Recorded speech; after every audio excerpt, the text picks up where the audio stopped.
내 인생 이 꼴이 된 건 너 때문이야. 그 얘긴 내가 해야지 왜 네가 해. 그 여한이 남는 거예요. 이거 죽어서도 눈을 감을 수가 없다. 죽으면 안 돼요. 이혼하면 안 돼요.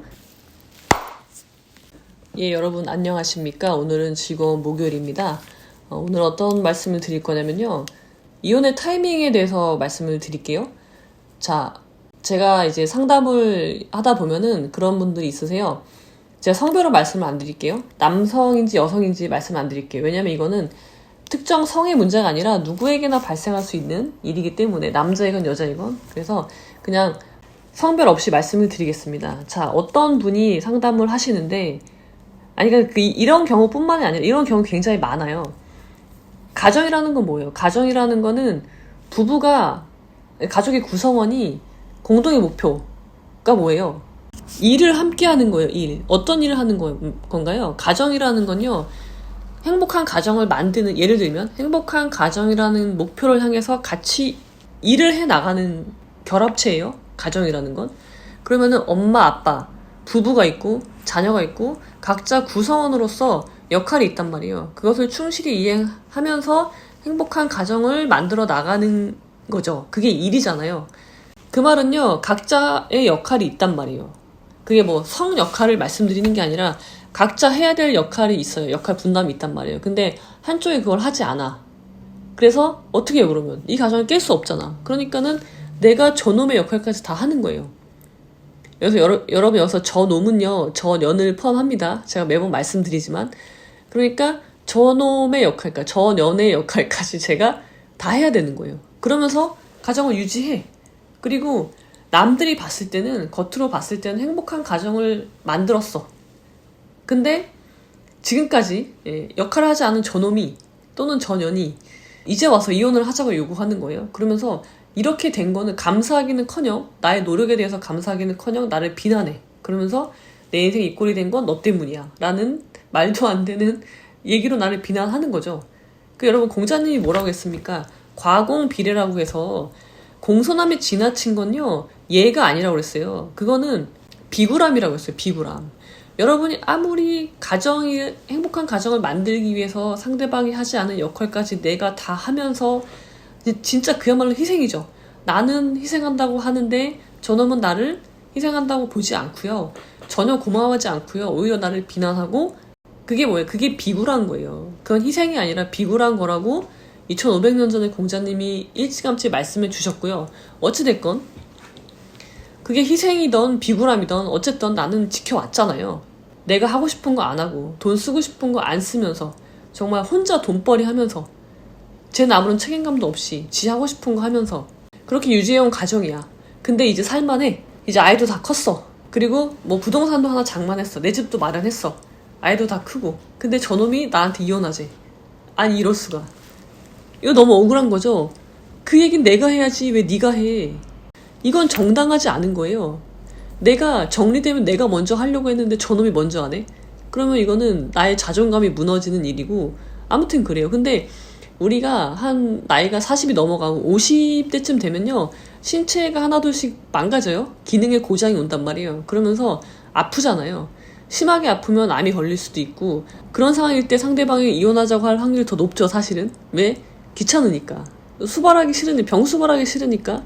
자, 그러면 여러분들이 이렇게 생각을 하신단 말이에요. 그래, 나는 치열하게 살았어.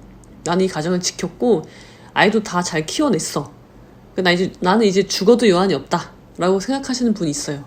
자, 그럼 과연 죽어도 여한이 없는 것인지 한번 검토를 해보자는 거예요. 내가 죽으면 어떻게 되나요? 자, 이혼을 안 했어. 내가 죽으면 어떻게 돼요? 내 재산, 이제 막 마련한 내 집은 어떻게 되는 거예요? 1.5는 저놈이 갖고요, 1은 자식이 갖는 거죠. 그럼 나는 누구 좋은 일 시킨 거예요? 그 여한이 남는 거예요. 이거 죽어서도 눈을 감을 수가 없다. 죽으면 안 돼요. 그쵸? 자, 그러면 어떡하지? 그래, 그 다음에 얘가 지금 이혼을 요구했잖아요. 그럼 난 이혼을 해줘야 되나? 자, 이혼하면 뭐가 발생해요? 재산 분할이 발생하잖아요. 저놈이 재산에 기여한 바가 1도 없다고 해서 그건 내 생각이죠, 제가 재산 분할을 10대 빵으로 가져갈 확률이 얼마나 될까요? 그거는 거의 없단 말이에요. 특히 결혼 생활이 오래될수록. 뭐 10년, 20년 됐어. 그러면은 10대 빵은 거의 안 나온다고 봐야죠. 그러면 나는 내가 피같이 희생해서 마련한 이 재산을 쟤한테 줘야 돼, 일부를. 이것도 억울하잖아. 이거 여한이 생기는 일이에요. 그래서 어떻게 해야 되느냐? 이혼도 못해. 그럼 어떻게 해야 돼요? 재산 분할이 발생한 이혼을 할 수 없어. 그러면 어떻게 해야 되느냐? 나의 선택. 여한이 없게 하기 위해서 하는 거예요. 죽어도 여한이 없게 만들기 위해서 어떻게 해야 되느냐? 이혼하면 안 돼요. 그리고 어떻게 해요? 내 재산을 팔아요. 재산을 팔고 돈이 있잖아요. 그 돈 중에 일부를 자식한테 일단 줘요. 증여를 미리 해. 왜? 나 이제 죽을 거니까. 증여를 미리 하고, 그리고 증여하는 이유는요, 제가 뭐 나한테 특별한 효도를 해서가 아니라 그냥 너는 내 자식이기 때문에 너는 이 돈을 받을 자격이 있는 거예요. 그거는 나에 대한 자존감을 높이는 거기도 해요. 너는 그저 나의 혈통이라는 이유만으로 나는 너에게 이 돈을 준다. 그리고 남은 돈은 어떻게 해요? 다 쓰는 거예요, 이제. 그걸 남기고 내가 죽으면 어떻게 돼요? 이혼을 하면 재산분할, 이혼을 안 하면 상속이 발생하잖아요, 저놈한테. 그러니까 안 되죠. 그건 해서는 안 되는 일이야. 남 좋은 일 시키는 거죠.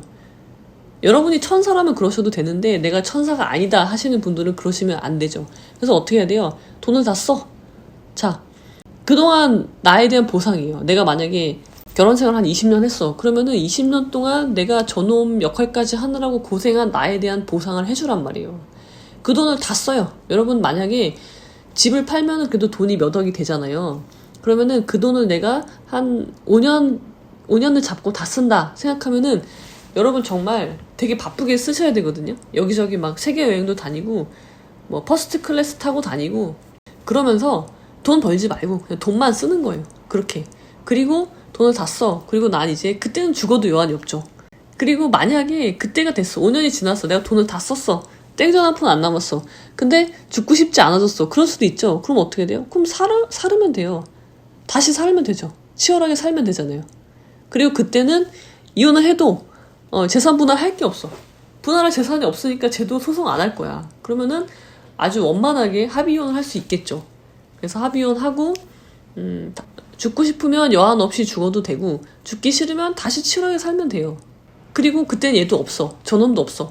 그러니까 이제 오롯이 나를 위한 삶을 살 수 있게 되는 거죠. 그래서 제가 드리고 싶은 말씀은요. 약간 우스갯소리처럼 말씀드렸지만 농담이 아니고요. 정말 여러분 죽어서도 여한이 없는 삶을 살기를 바라신다면 나한테 남아있는 여한이 무엇인지부터 보세요. 마지막까지 남김없이 한이 남으면 안 되잖아요. 내가 치열하게 산 거에 대해서는 나 스스로 만족하는 거예요. 아무것도 하지 않은 저놈한테 내가 고생한 재산이 고생해서 일군 재산이 저놈한테 가는 건 내가 참을 수 없는 일이잖아요. 그래서 여한이 없는 죽음을 맞이하시기 바라고요. 그리고 그렇게 돈을 쓰다 보면요, 살고 싶어지실 거예요. 죽음이라는 것도 우리가 선택할 수 있는 선택지에 있고 그 사람의 의사를 저는 존중합니다. 이제 제가 드리고 싶은 말씀은요, 이혼의 타이밍을 뺏기지 말라는 거예요. 이혼의 타이밍은 내가 결정해요. 자, 결혼도요, 여러분이 싫으면 안 해도 돼요. 청첩장 찍었다고 해야 되는 거 아니고요. 내가 저놈의 아이를 임신했다고 해서 결혼해야 되는 거 아니에요. 마찬가지로 이혼도요. 내가 원하지 않는데 저놈이 이혼하자고 해서 이혼하실 필요가 없다는 거예요. 이혼 사유가 없다면. 무슨 우리가 흔히 말하는 이혼 사유들은 결국 혼인관계가 파탄 났을 때 발생하는 건데 파탄 안 났어. 아니 오히려 파탄 낸 건 저놈이야. 근데 내가 가정을 지키면서 지금까지 살아왔어. 근데 저놈이 이혼하지 이제 와서. 그렇다고 여러분 이혼을 해야 돼요? 안 하셔도 돼요. 나도 쟤가 좋아서 이혼 안 하는 게 아니고 쟤랑 관계가 회복되길 바래서도 아니고 나도 쟤가 싫어. 근데 그 이혼의 타이밍은 내가 정한다. 왜 유책인 네가 정하냐. 그 말인 거죠. 그게 바로 주체적인 이혼을 할 수 있는 방법이 되는 거예요. 그러니까 주체적인 삶을 산다는 건요. 어려운 게 아니에요. 선택을 내가 하는 거예요. 내 인생이잖아요. 결혼도 내 인생이고 이혼도 내 인생이죠. 물론 당사자 두 사람이 같이 하는 거긴 하지만 내가 싫은데 상대방의 의사에 맞춰서 상대방이 원하는 대로 해줄 필요가 없는 거죠. 이혼 사유가 없다면. 이혼 사유가 없어. 근데 내가 이혼하고 싶지 않아. 그러면 이혼하지 않으셔도 됩니다. 이혼의 타이밍은 내가 결정한다. 저 나쁜 놈이, 저 무도한 놈이 결정하게 두지는 않는다. 그게 바로 주체적인 삶이 되는 겁니다. 자, 그럼 여러분들이 주체적인 삶을 사시기를 기원 드리면서 오늘은 여기까지. 구독, 좋아요, 공유, 댓글, 알람 설정은 사랑입니다. 잘 타봐. 나오고 나서 한다고 하니까요. 우리 나올 때마다 큰 박수와 함성 부탁드리도록 하겠습니다. 자, 호스트 준비됐나요? 오케이. 자, 그만 주세요. 다리를 왜 그렇게 뒤로 꼬는 거야?